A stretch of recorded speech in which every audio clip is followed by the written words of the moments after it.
Hola, Mm.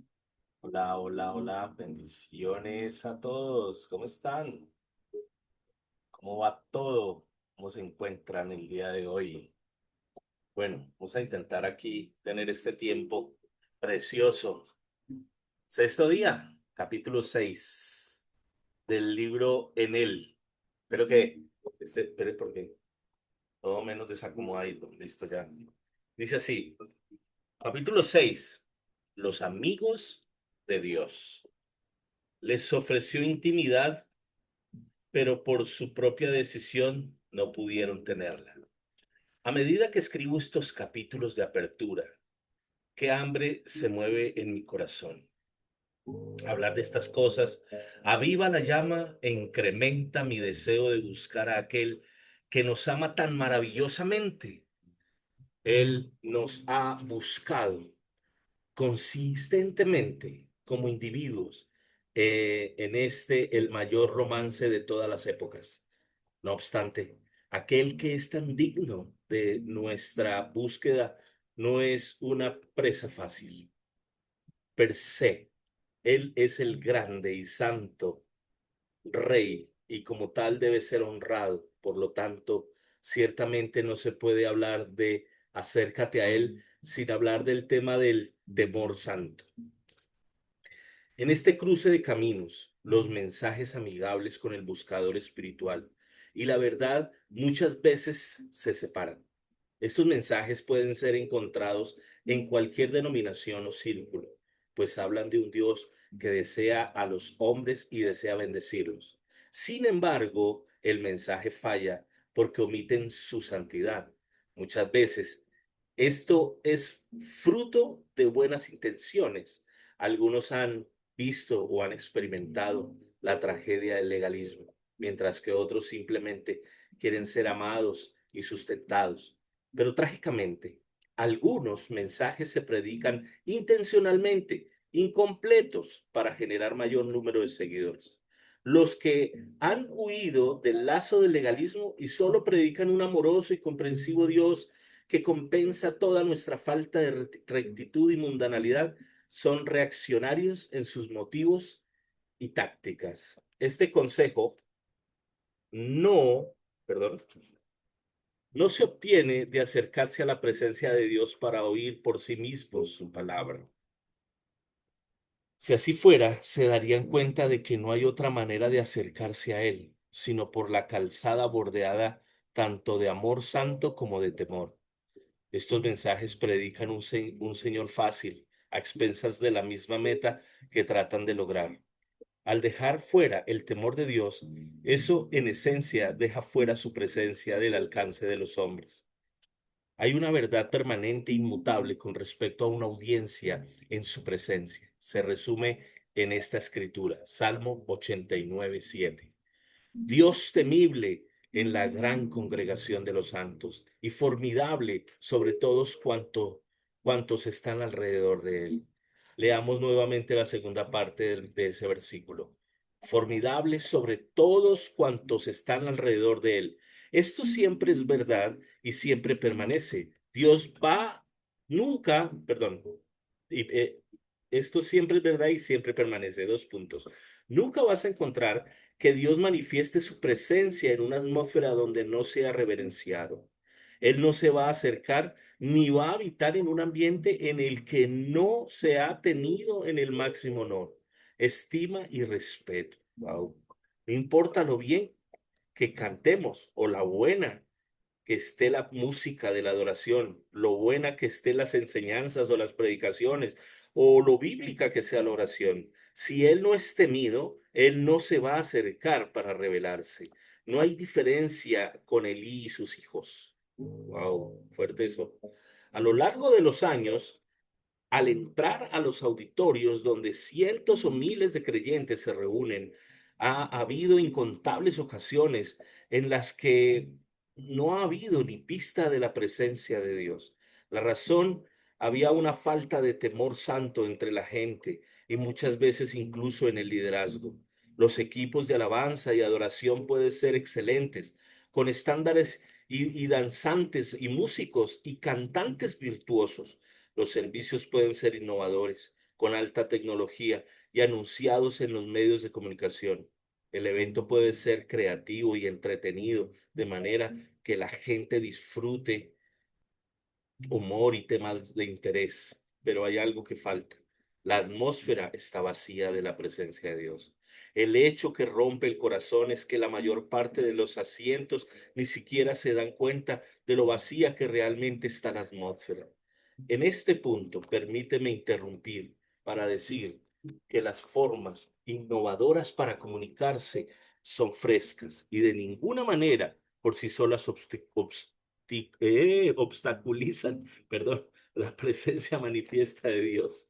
He estado en lugares que las utilizan donde he disfrutado las riquezas de su presencia. La presencia de Dios no tiene nada que ver con tecnología o con la falta de ella, sino que es un reflejo de la condición del corazón. En estas situaciones, el Señor me guía a predicar sobre obediencia y temor a Dios. Y cada vez que doy la invitación al arrepentimiento, he sido testigo de cómo la mayoría responde, muchas veces incluyendo a los líderes mismos, casi siempre sin falta. Antes de que se pronuncie una sola palabra para orar, la presencia de Dios se manifiesta y la gente comienza a llorar.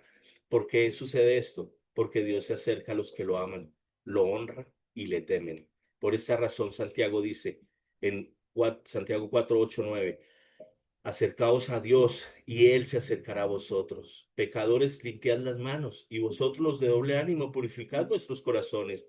Afligíos y lamentad y llorad. Vuestra risa se convierta en lloro y vuestro gozo en tristeza. Una mirada inicial a este versículo puede hacernos pensar que Santiago le está hablando a los inconversos, ya que usualmente nos referimos a los no regenerados como pecadores. No obstante, en su discurso, Santiago se refiere a su audiencia como hermanos. En 15 ocasiones le está hablando a los nacidos de nuevo. Así que vamos a considerar la palabra para pecador. Es la palabra griega umartolos, amartolos. Vine define la palabra como que significa literalmente uno que no da en el blanco. Es apropiado que esta palabra se use para referirse a una persona no salva, pero también se utiliza para referirse a un cristiano. En este contexto podría referirse a un creyente que está fuera de foco en su mentalidad, que a su vez produce acciones o comportamientos repetidamente equivocados. Sigue adelante diciendo, los de doble ánimo, purificad vuestros corazones. Con esta declaración sigue adelante a la raíz del por qué el creyente está errando en el blanco. Es más importante que entendamos que el temor del Señor comienza en el corazón y que se manifiesta en nuestras acciones externas. Dios en cierta ocasión dijo a los de los suyos, y observen las palabras, se acerca. Isaías 29:13, porque este pueblo se acerca a mí con su boca y con sus labios me honra, pero su corazón está lejos de mí y su temor de mí no es más que un mandamiento de hombres que les ha sido enseñado. Acercarse al Señor siempre comienza con un corazón que teme y ama a Dios más que a nadie o a cualquier cosa. No solo son acciones externas, sino la motivación del corazón. Por lo tanto, inicialmente, si queremos definir el temor del Señor, primero tenemos que abordar la actitud del corazón. Vamos a comenzar. Temer a Dios es estimarlo, honrarlo y tenerlo en más alta consideración, así como venerarlo, asombrarse y reverenciarlo. Es temblar con el mayor de los respetos por Él, su presencia y sus mandamientos, así como sus deseos. Y esto es solo el principio. Algunas veces, con el fin de comprender lo que algo es, ayuda a saber lo que no es.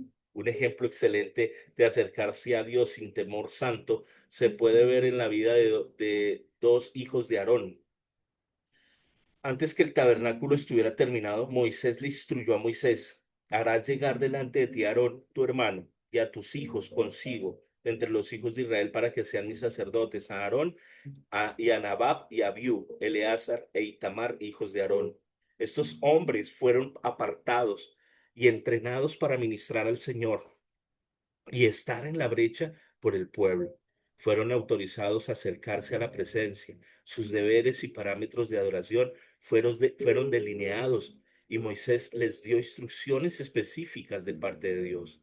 Después de su entrenamiento, fueron consagrados. Luego la presencia de Dios llenó el tabernáculo y comenzó su ministerio.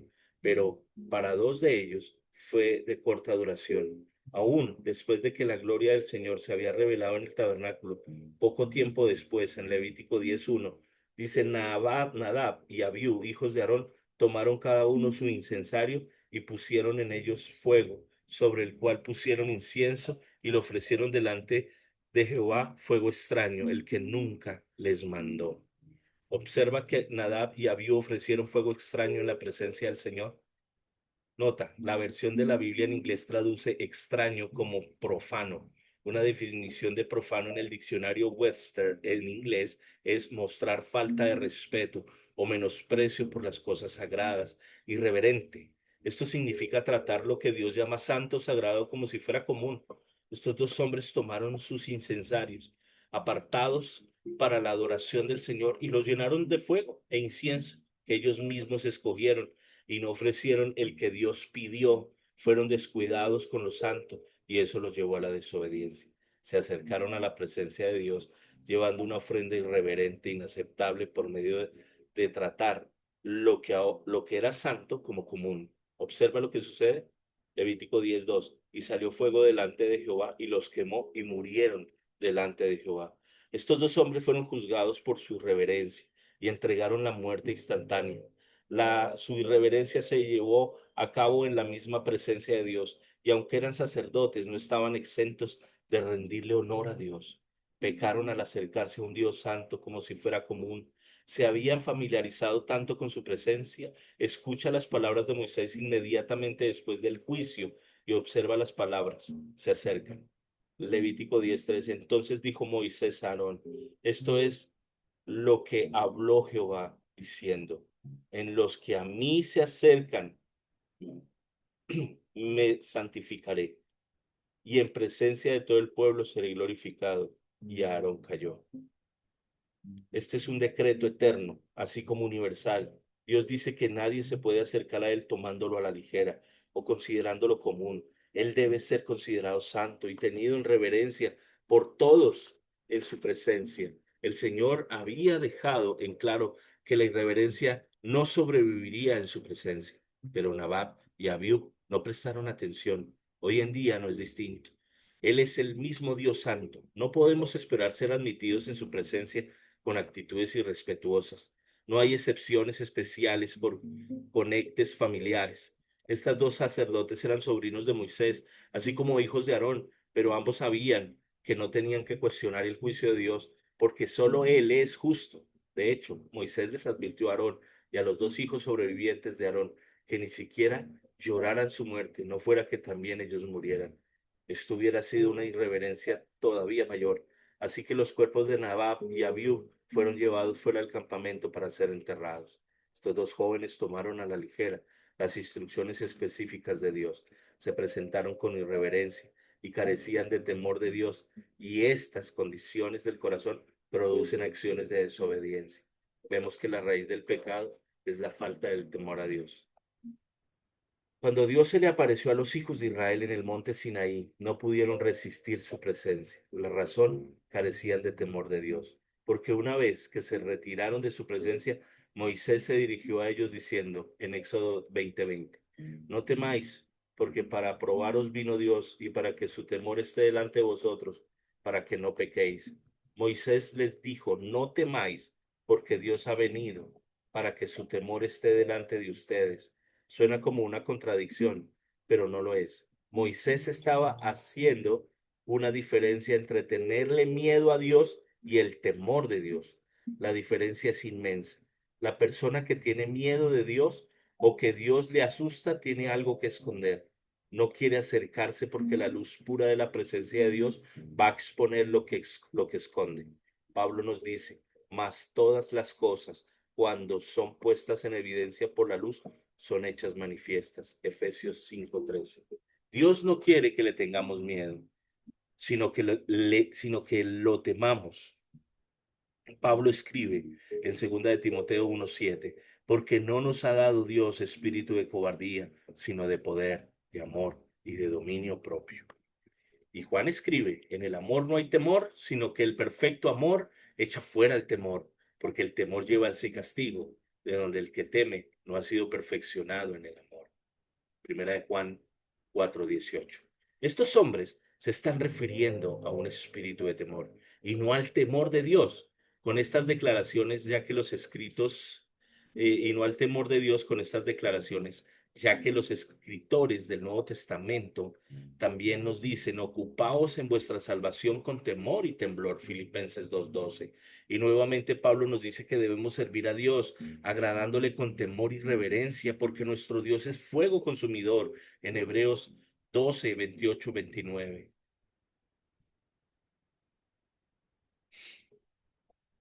Pedro es todavía más franco cuando escribe, porque escrito está, sed santos, porque yo soy santo. Y si invocáis al Padre, y si invocáis por Padre a aquel que sin acepción de personas juzga según la obra de cada uno, conducíos en temor todo el tiempo de vuestra peregrinación. Primera de Pedro 1:16-17.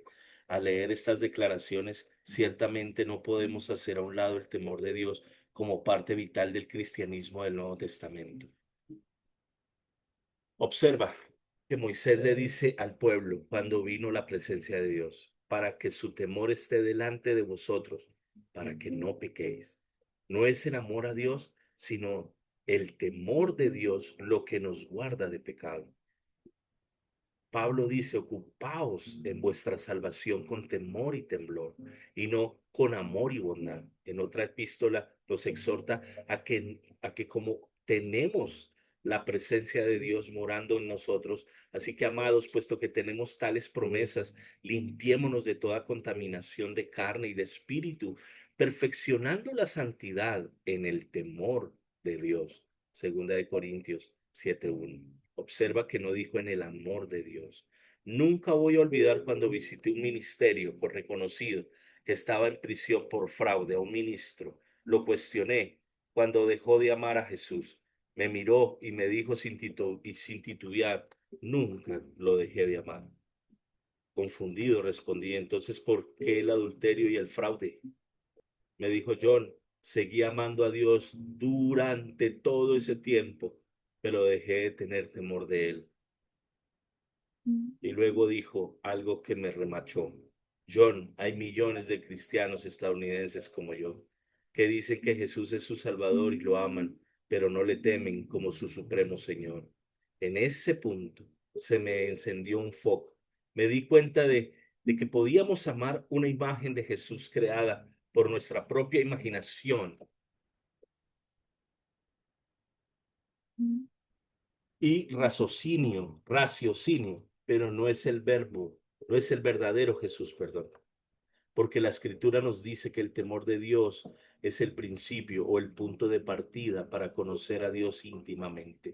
Lee Proverbios 1:7 y 2:5. Me di cuenta de que este hombre había amado una imagen distorsionada de Jesús. Moisés lo deja sumamente claro.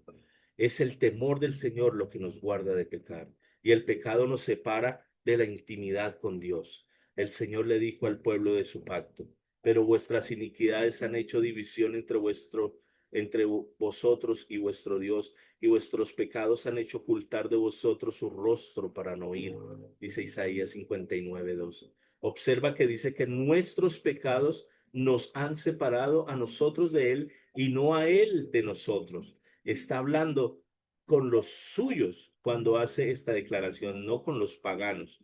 Nosotros somos los que nos apartamos de la intimidad con Dios y la raíz es la falta de temor santo. A diferencia del hombre que tiene miedo a Dios, el hombre que teme a Dios no tiene nada que esconder. Sabe que su vida es un libro abierto delante del Señor. Pone los deseos de Dios sobre todo lo demás. Dios tiene un mayor peso que los amigos, la familia o incluso los deseos de su alma. Se da cuenta de que no hay nada más satisfactorio que obedecer a Dios. Se negó a sí mismo, tomó su cruz y está siguiendo a Jesús. Vive para Dios. Esto describe la vida de Moisés Él temía a Dios, pero Israel no. Ellos tenían en mayor estima sus deseos, necesidades y comodidad que los deseos de Dios. No confiaban en Él, aunque en repetidas ocasiones habían dicho que lo hacían. Constantemente dudaban, aunque confesaran lo contrario.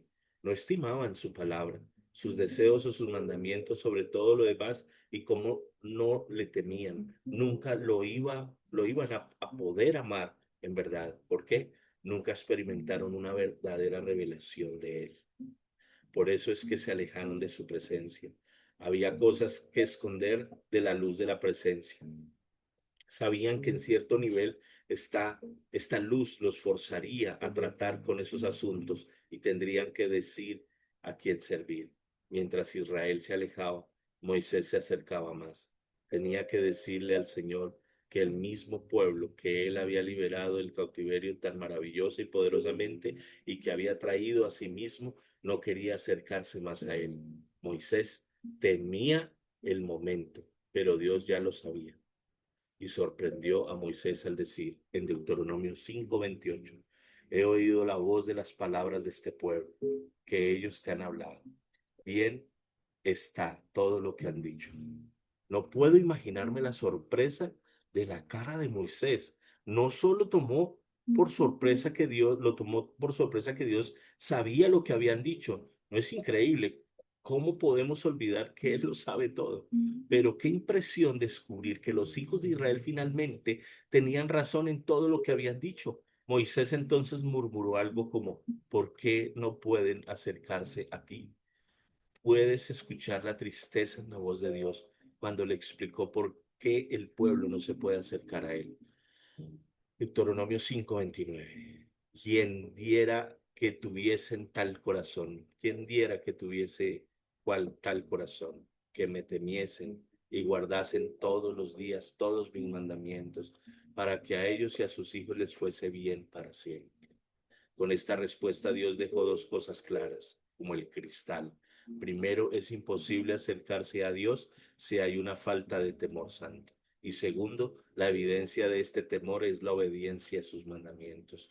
Los hijos de Israel sabían que cómo actuar por fuera, pero sus corazones estaban vacíos del temor de Dios. Siempre comienza en nuestro corazón y se manifiesta en nuestra obediencia. El Señor entonces hace una de las declaraciones más trágicas del Antiguo Testamento. Le envía a su pueblo este mensaje por medio de Moisés. Deuteronomio 5:30. Ve y diles, volveos a vuestras tiendas. ¿De qué manera se rompió el corazón de Dios?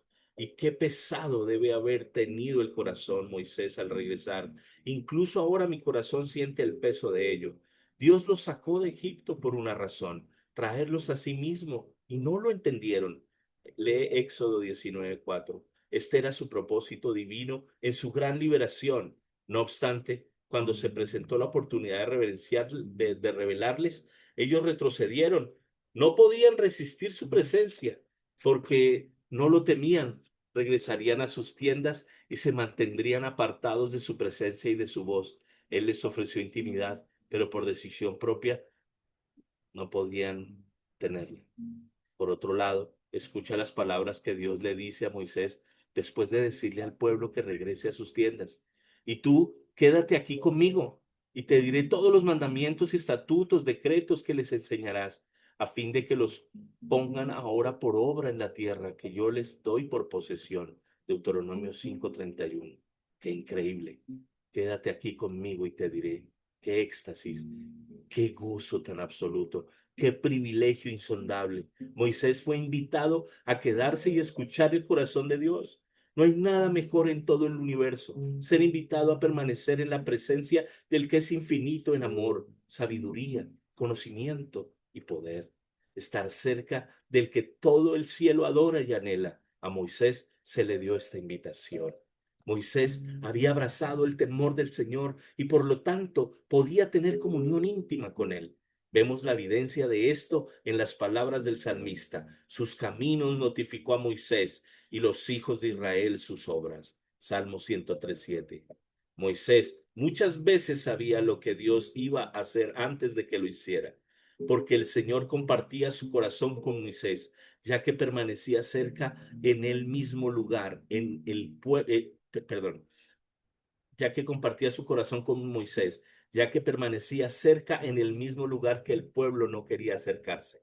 Israel conocía a Dios por su respuesta a sus oraciones. No conocían su motivación, sus deseos, planes o cualquier otra cosa profunda de su corazón. Sabían lo que había, pero nunca por qué lo hacía. Moisés lo conocía, por lo que le decía en el lugar secreto. Una de mis escrituras favoritas es: la comunión íntima de Jehová es con los que le temen, y a ellos hará conocer su pacto. Salmo 25:14.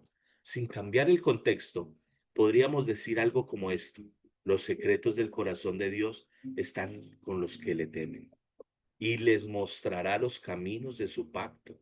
Todos tenemos secretos, no todos son malos, pero no los compartimos con los conocidos, más bien se los confiamos a amigos cercanos, con los que tenemos intimidad y en quienes confiamos. Hay una buena razón para esto. Sabemos que nunca van a usar las preciosas cosas de nuestro corazón para lastimarnos o tomar ventaja de nosotros. Sabemos que van a manejar con cuidado lo que es valioso para nosotros. Sabemos que no van a distorsionar lo que lo que les compartamos, sí, ni que lo van a torcer en su conveniencia. Conocen nuestro corazón y tienen nuestros mejores intereses en mente. Dios no es distinto. Él no comparte sus secretos con los que están sumamente preocupados con su propio placer y bienestar. Él comparte sus secretos con quienes tienen en su corazón y han entregado su vida a aquellos a quienes Él llama amigos.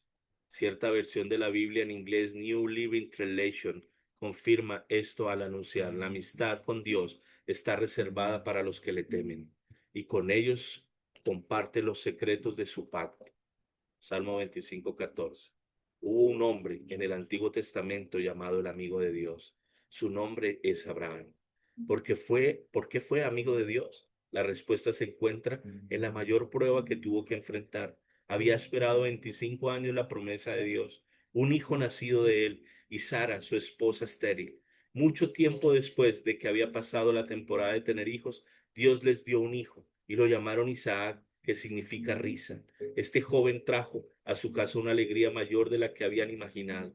Dios observaba de cerca a la familia, y a medida que crecía un tierno amor entre Abraham y su querido hijo Isaac, vino el tiempo para una prueba, y Dios le pidió a Abraham: toma ahora tu hijo, tu único, Isaac, a quien amas, y vete a la tierra de Moriah y ofrécelo allí en holocausto, sobre uno de los montes que yo te diré.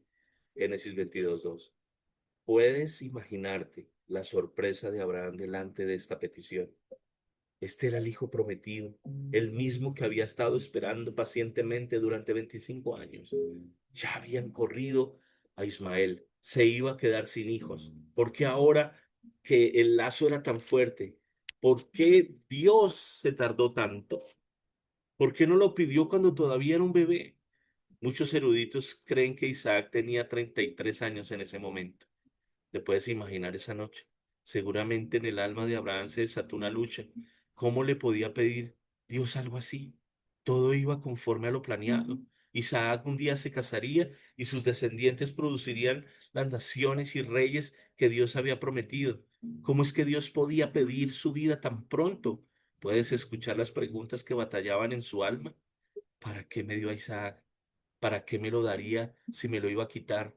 ¿Amaría a Isaac tanto como yo? ¿Amará a Isaac tanto como yo? ¿Por qué no tomar mi vida en su lugar? Sin embargo, algo en Abraham venció todas estas preguntas y consejo: su temor a Dios. Dios había hablado y él obedecería.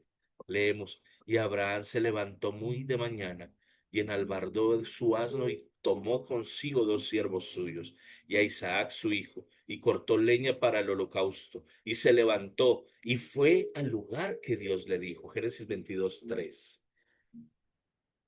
Observa las palabras muy de mañana. ¿Alguna vez has escuchado a alguien decir: Dios ha estado tratando conmigo con esto durante los últimos meses, pero no lo he hecho todavía?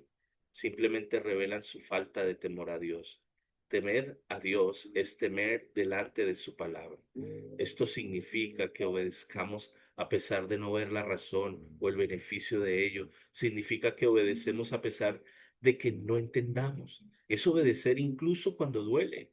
Como mensajeros del Evangelio hemos hecho un gran daño al cuerpo de Cristo. Demasiado a menudo desarrollamos un acercamiento a la obediencia solo cuando hay un beneficio tangible. Decimos cosas como si das, Dios va. O si oras, entonces Dios va. O si obedeces a Dios, entonces Dios va. En casi un mensaje de ven a Jesús para que pueda recibir todos estos beneficios que si creo que Él bendice, por supuesto. No obstante, las bendiciones no deberían ser el motivo para servirle. Debemos servir con base en quién es Él, no por lo que Él puede hacer por nosotros. La obediencia de Abraham fue inmediata. Al ponerse en camino al monte que Dios le mostró, porque Dios no escogió un lugar más cercano, ¿por qué un viaje de 3 días? Creo que le dio tiempo a Abraham para pensarlo, incluso para regresarse. Una cosa es comenzar a avanzar al escuchar la voz de Dios, pero ¿qué hay de seguir adelante? ¿Seguirías con tus planes después de 3 días de no haber escuchado su voz?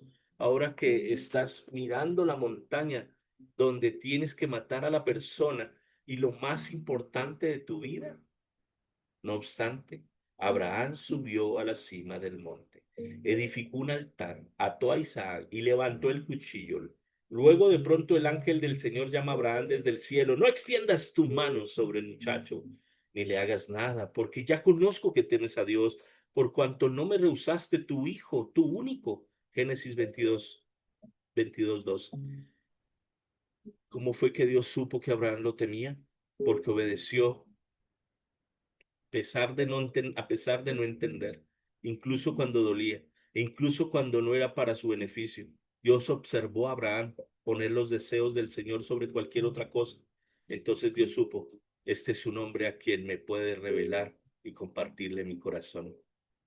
Inmediatamente después de esto, Abraham levantó sus ojos y vio un carnero trabado en un zarzal, y de un corazón vino el clamor: Jehová Jireh, que significa el Señor proveerá. Él fue el primero en conocer a Dios como Jehová Jireh. Dios reveló esta faceta de sí mismo que ningún otro hombre había conocido como respuesta a la reverencia y obediencia de Abraham.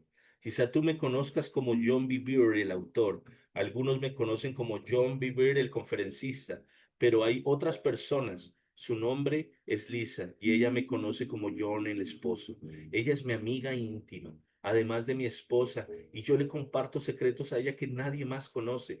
Tengo hijos que me conocen como John, el papá. Interactúo con ellos en maneras que solo los padres y los hijos comparten. Ustedes también a personas así en su vida. Dios igual. Dios compartió cosas con Abraham que nadie más sabía. El Señor incluso compartió sus planes con Abraham y le permitió emitir su opinión. Ellos hablaban juntos. Una situación de esas fue Sodoma y Gomorra. Dios dijo: encubriré yo a Abraham lo que voy a hacer. Génesis 18:17. El Señor se acercó a Abraham para hablarle de la situación y Dios valoró y escuchó su opinión. Sodoma ahora sería librada, y si había por lo menos 10 justos en ella, sin embargo no hubo ni siquiera 10. Es sorprendente que el sobrino de Abraham, Lot, a quien la Biblia llama justo, segunda de Pedro 2:7, fuera tan distinto. Lot era carnal y no temía a Dios. Su historia es completamente diferente. Comenzó con Abraham, pero siempre que la carne interfiere con el espíritu, eventualmente va a surgir un conflicto. Abraham más interesado en las cosas de Dios que en lo que este mundo podría ofrecer. Le presenta a Lot una alternativa. Abraham tomaría las obras. Ambos hombres ignoraban que ese lugar más tarde sería la tierra que fluye leche y miel. Leemos: y alzó Lot sus ojos y vio toda la llanura del Jordán, que toda ella era de riego como el huerto de Jehová. Génesis 13:10. En esa época la tierra era más deseable y fructífera. ¿Por qué no decidió de inmediato? Porque sabía que las ciudades de Sodoma y Gomorra estaban llenas de iniquidad. Probablemente se tomó su tiempo porque estaba pensando en una manera de disfrutar su abundancia sin quedar atrapado en su influencia. Decidió poner su tienda en las llanuras de Sodoma en lugar de morar dentro de la ciudad. De esta forma podría mantener cierta distancia del epicentro de su maldad y aún así disfrutar de la abundancia de la zona. Leemos, y fue poniendo sus tiendas hasta Sodoma. Génesis 13:2. No obstante, no importa lo bien que planees mantenerte lejos del pecado. Si no temes a Dios, con el tiempo vas a irte acercando a Él. Eso le pasó a Lot. Comenzó viviendo en la llanura, pero 6 capítulos después tenía una casa dentro de las puertas de Sodoma. Lee Génesis 19:2. Sodoma florecía y era próspera. No tenían idea de que estaba a solo unas horas de ser borrados de sobre la faz de la tierra. Esto no nos sorprende, pero lo que es alarmante es que Lot tampoco lo sabía. Dios envía ángeles para advertirle, mensajeros de misericordia. Qué contraste. Por un lado está Abraham, que teme a Dios y conoce su consejo íntimo antes de que se lleve a cabo, mientras que Lot está en la misma ignorancia que los pecadores de Sodoma. Abraham es amigo de Dios porque le temía. Al examinar la vida de Moisés y Abraham a la luz del temor del Señor, podemos expandir la definición un poco más. El temor del Señor abarca amar lo que Dios ama, así como odiar lo que Él odia. Lo que es importante para Él se vuelve importante para nosotros, y lo que no es tan importante para Él pierde importancia para nosotros. Hacemos de sus prioridades y deseos los nuestros. Las manifestaciones del temor del Señor es obediencia firme a los deseos y voluntad de Dios. De acuerdo con la Escritura, cuando nos apropiamos del temor del Señor, Dios se acerca más. Una vez que nos encontramos con Él íntimamente, la intensidad de nuestro amor por Él crece. Amamos al Dios viviente, revelado y verdadero, y no solo a una percepción de Él, sin un profundo y permanente temor de Dios. Profesamos amor sin un verdadero conocimiento íntimo de Él. Sabemos de Él, pero no le conocemos a Él. Por lo tanto, nuestros afectos se dirigen hacia una imagen de Jesús formada en nuestra imaginación, más que en el verdadero sentado a la diestra del Padre. Se podría comparar con la manera en que los hinchas ven a las estrellas de las películas y a los grandes deportistas. Aman la imagen de los que los medios retratan de estas superestrellas por medio de entrevistas y artículos en la prensa. Sus nombres se convierten en marcas reconocidas en todas partes. He escuchado a los fanáticos hablar como si estas celebridades fueran sus grandes amigos. He visto cómo sus emociones se involucran con los problemas personales de las celebridades como si fueran de su familia, pero si los conocieran en persona, quizá descubriría que la persona real es bastante diferente de la imagen que se les ha presentado. La relación entre los hinchas y las celebridades es unilateral. Si se encontraran, tendrían muy poco en común y todavía mucho menos de qué hablar, porque en realidad no se conocen entre sí. También he visto esta dinámica en la iglesia. Muchos hablan del Señor como si fueran bastante cercanos a Él. Sin embargo, al escuchar su conversación, tienes el sentir de que hablan de alguien del que solo saben acerca de Él y que no conocen personalmente. Conocen sus palabras, pero no su voz. Las obras, pero no sus caminos. Lo que dijo, pero no lo que está diciendo ahora. Wow. Un ejemplo extremo de esto, un ejemplo extremo de esto sucedió el año pasado. Mi familia y yo estábamos de vacaciones en Hawái. Yo estaba despierto muy de mañana a causa de la diferencia de horario. En esa mañana yo estaba orando en la playa cuando un hombre se me acercó y comenzó a hablar conmigo. Estaba tan emocionado acerca de la isla que casi de inmediato dijo: las mujeres aquí son maravillosas, son bastante amigables y extrovertidas. Continuó hablando acerca de una fiesta a la que acababa de asistir y de otros temas carnales mientras hablaba. Su conversación iba enderezada de profanidades. Me pregun- me preguntó a qué me dedicaba y me preguntó a qué me dedicaba y le dije. Cuando escuchó que era ministro, se emocionó mucho y comenzó a hablarme acerca del Señor. Me compartió su participación en un ministerio de alcance que su iglesia había tenido con motociclistas y luego me habló de su pastor. Me compartió cómo había conocido a Jesús e incluso me entregó su folleto que traía con él. Luego me habló acerca de su esposa y sus hijos que estaban dormidos en el hotel. Mis pensamientos de inmediato regresaron a su emoción acerca de las mujeres de la isla. Mi corazón se rompió porque era evidente que este hombre creía que conoció al Señor, pero su vida mostraba otra cosa. Por eso es que Jesús dice que vamos a conocer a los creyentes por su fruto o por su estilo de vida, no por sus palabras o ministerios. Mateo 7, 20, 23. Este es solo uno de varios ejemplos que podría citar. Tengo la certeza de que te has encontrado con alguno igual de dramático. En todos estos casos, el conocimiento de Dios de los cristianos profesantes es semejante al del hincha con la superestrella. Mi corazón se rompe por esto. Aquí está la gente que quiere salvación, sin embargo, aman al mundo y elevan sus placeres, sus agendas, sus planes por encima de los deseos de Dios. Luego están los que son verdaderamente salvos, porque como Lot son carnales y se enredan en los negocios del mundo. Quieren servir a Dios, pero están esclavizados por sus apetitos. No han seguido la cruz para hacer morir su vida propia a medida que se resisten a la obra purificadora de Dios. No obstante, su voluntad, no buscan su voluntad ni el avance del reino apasionadamente. Aunque son salvos, carecen de intimidad con Él. Todavía viven en los atrios, restringidos por el velo de su propia carne. No pueden acercarse por el camino nuevo y vivo. Están cerca de su presencia y al mismo tiempo sumamente lejos. Los que viven en los atrios han fallado en darse cuenta para qué los liberó Dios de la opresión del mundo. Se pierden del alto llamado de Dios, de conocerlo íntimamente. Les encantan los mensajes que hablan del amor de Dios, sus bendiciones, su protección, su provisión y sus abundancias. Y aunque todo eso es cierto, rehuyen de lo que trata con los asuntos del corazón. Han escogido cosas que no los pueden satisfacer, ignorando a la fuente de agua viva que mora en su propio corazón.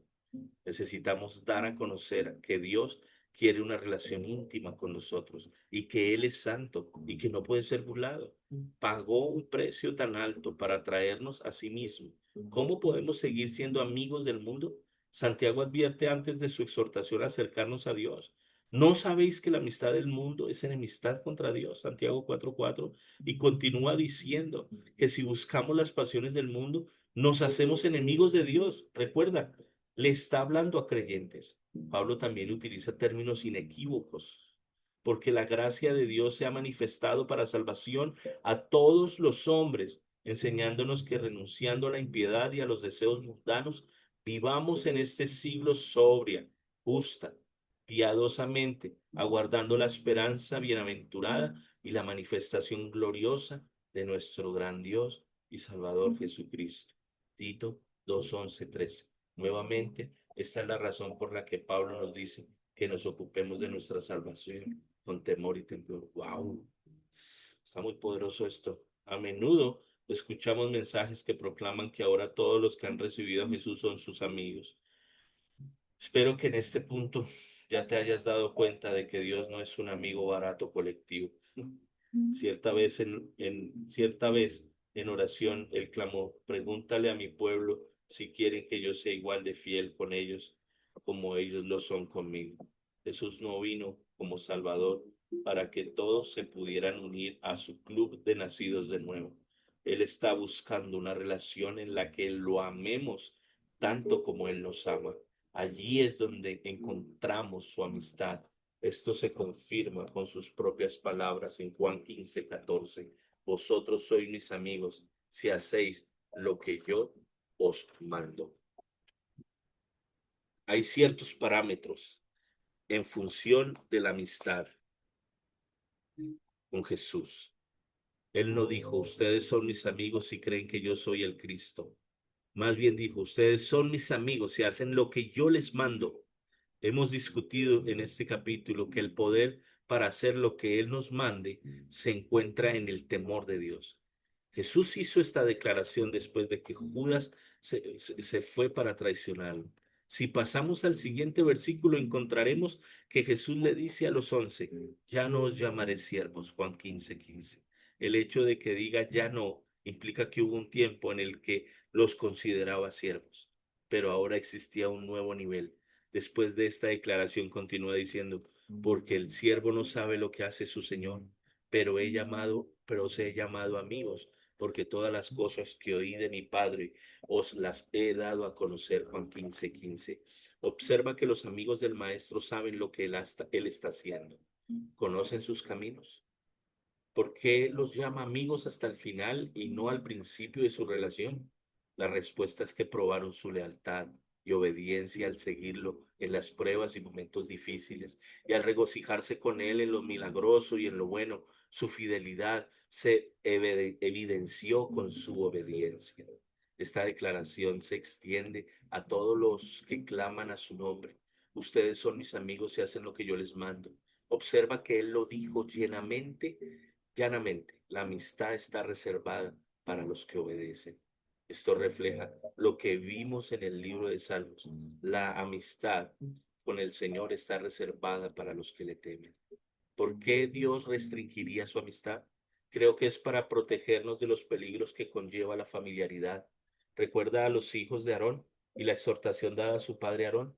En los que a mí se acercan, me santificaré. Esto sucedió nuevamente en el Nuevo Testamento, cuando un hombre y su esposa entraron a la presencia de un Dios santo, con familiaridad, no santa, murieron en su presencia. En Hechos 5:1 al 11. Vino un gran temor sobre la iglesia cuando el cuerpo de creyentes llegó al entendimiento de la seriedad de la falta de reverencia. Nuevamente formidable sobre todos cuantos están alrededor de él. El año pasado descubrí un secreto maravilloso. Al entrar en mis tiempos de oración, me refrenaba de hablar y solo meditaba en lo maravilloso, esplendor y grandeza de mi Padre. Pensaba en la magnificencia de Jesús y la batalla gloriosa que ganó por mí para ser suyo. Meditaba en su asombroso espíritu y en el hecho de que haya escogido vivir conmigo. Qué sobrecogedor es eso. Al hacer esto, descubrí que antes de que pudiera siquiera pronunciar una palabra, que la presencia de Dios venía a mis encuentros. Sorprendido de lo fácil que estaba haciendo entrar en su presencia, le pregunté al Espíritu Santo. Él habló a mi corazón. Hijo, ¿qué les dijo Jesús a sus discípulos, los que hicieran cuando les enseñó a orar? ¿Qué hicieran cuando les enseñó a orar? Recité el Padre Nuestro. Padre nuestro que estás en el cielo, santificado sea tu nombre. Quedé impactado, clamé lleno de gozo. Sí, sí, allí está, justo desde el principio. Él debe ser considerado santo, santificado sea tu nombre. Debemos entrar en su presencia por medio de la reverencia santa. ¿Cuántos años recité esta oración sin darme cuenta de lo que Jesús estaba diciendo en realidad? El temor del Señor es la clave para la intimidad con Dios y el fundamento de la vida. Isaías nos dice en 33:5-6, será exaltado Jehová, el cual mora en las alturas. Llenó a Sión de juicio y de justicia, y llenarán en tus tiempos la sabiduría y la ciencia, y abundancia de salvación. El temor de Jehová será su tesoro. El temor santo abre el tesoro de la salvación, de la sabiduría, de la ciencia. ¿Por qué? Porque es el fundamento de la intimidad con Dios. Y en ese lugar de intimidad sus tesoros son revelados. Junto con el temor de Dios constituye el mismo fundamento de la vida. No podemos verdaderamente amar a Dios y disfrutar de intimidad con Él hasta que no le temamos primero. Pregunta de estudio. En tus propias palabras, ¿cómo describirías lo que significa temer a Dios en contraste con tenerle miedo a Dios?